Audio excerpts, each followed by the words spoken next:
learning community social enterprise called ChocoSol. And I am not an activist. I'm an actionist. The difference is we're more interested in incarnating alternatives than we are in selling solutions. And I have bad news for everyone here who's a chocoholic, and that is chocolate is not going to solve the world's problems. And what I mean by that is the way we use chocolate is we use it as a symbolic invitation. We use it as an invitation to as a door or a window of perception to remind people that there are other worlds possible. We're not trying to change the world with chocolate. We're trying to remind people that there are other food systems possible that are good for the soil, that are good for communities. We're trying to remind people that other worlds are possible. And this is something that was deeply inspired by our work in Mexico. So let's start with the chocolate, the Mesoamerican tradition, the food of the gods. This is a cacao pod. I picked this cacao pod in the Lacandon jungle. Now, everyone knows the word chocolate, but the word chocolate comes from the Nahuatl chocolatl, which means bitter water, which was given to them by Quetzalcoatl, the god of civilizing and whatnot. And how is it that a culture that could have calendars more sophisticated than anything we know today, that could chart the stars on periods of time to 60,000 of years, that could not only develop such things as corn and avocados, but also such processing techniques as hominy, or otherwise known as nixtamalization, that would make the corn more digestible? How could a culture like this choose this strange pod that grows on a tree with its bitter seed and discover that this is the food of the gods? Well, it is. It's used and was used, and to this day is used as a medicine.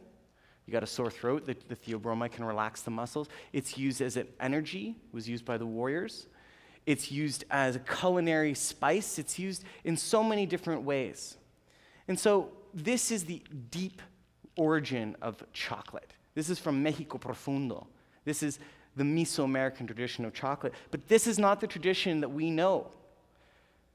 The tradition that we know is the European tradition. And this is the result of colonization and importing of ideas and whatnot. The aesthetic of the gods is what we went for. We went for the flavor of the gods. And yes, European chocolate, dark chocolate, is still quite good for us, but in no way does it compare with the food of the gods. And yet, there's something to be said for the enjoyment of the aesthetic, for pleasure. As a member of Slow Food, I will say, pleasure is good. Let us have conviviality and let us have pleasure. But now we get to a later stage where chocolate, which was once used as a currency in ancient Mexico, has once again become a currency, but in a transmogrified way, in a grotesque metamorphosis. It's been turned into money, and the quintessential candy wrapper goes along with it. Chocolate becomes slavery. Chocolate becomes the destruction of forests. Chocolate becomes the destruction of community. Chocolate becomes the destruction of our health.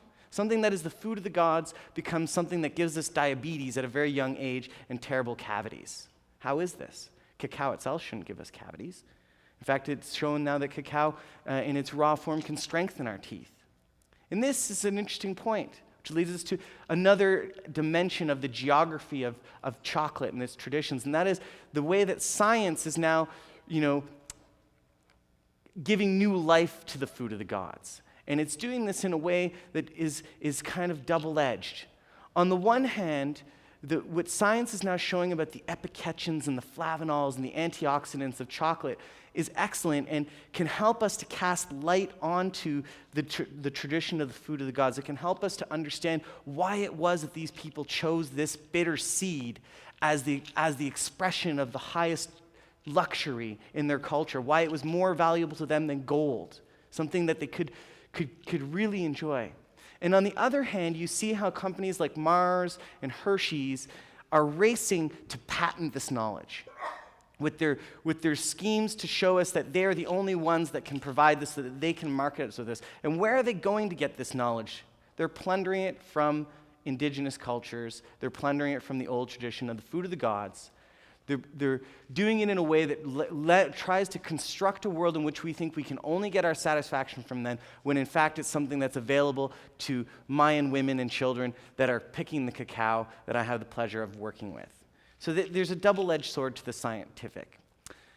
An expression of cacao is the way it grows best is not in a plantation, is not in a closely cropped garden, but in a forest garden, with vanilla vines spiraling around the trees, with white cacao trees covering part of the canopy, with fruits and vegetables and all kinds of tubers and things like that growing. It's a forest garden.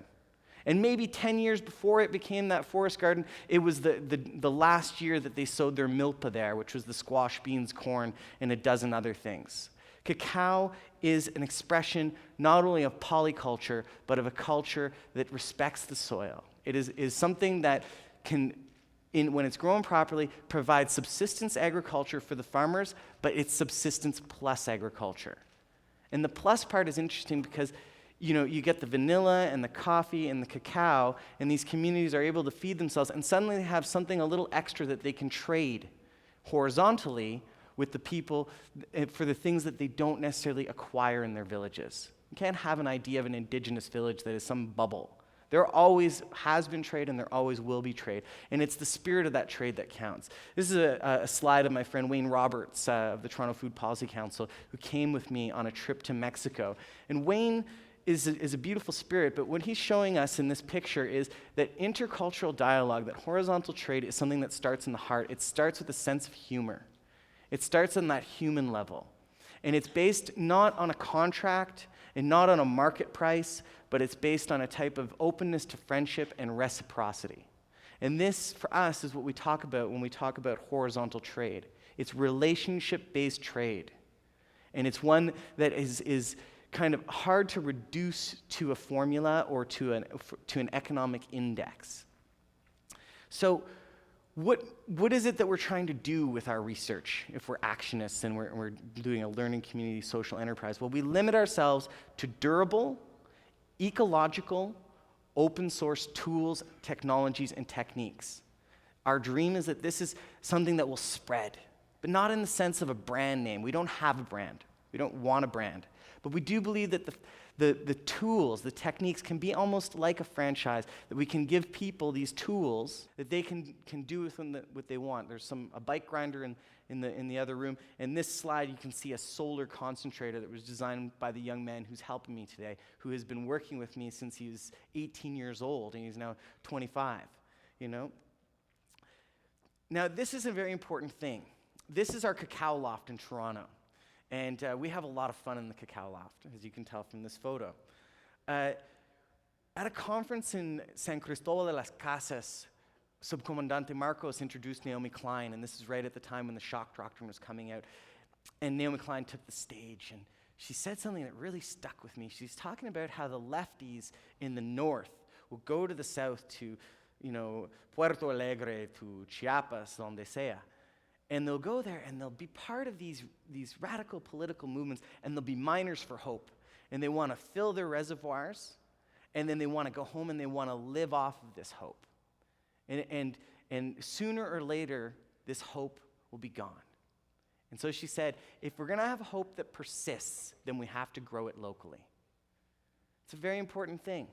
Now, we can't grow cacao, vanilla, and coffee in southern Ontario, but we can grow hope. So for us, one of the important things is really about the local production. It's about that local flavor. It's about the learning community. It's about finding a way to use the chocolate as a vehicle for our creative expression as opposed to just selling a commodity. And so the chocolate is a symbol in that sense. And it is an expression of our hope. It is an expression of our joy. And these are some different pods.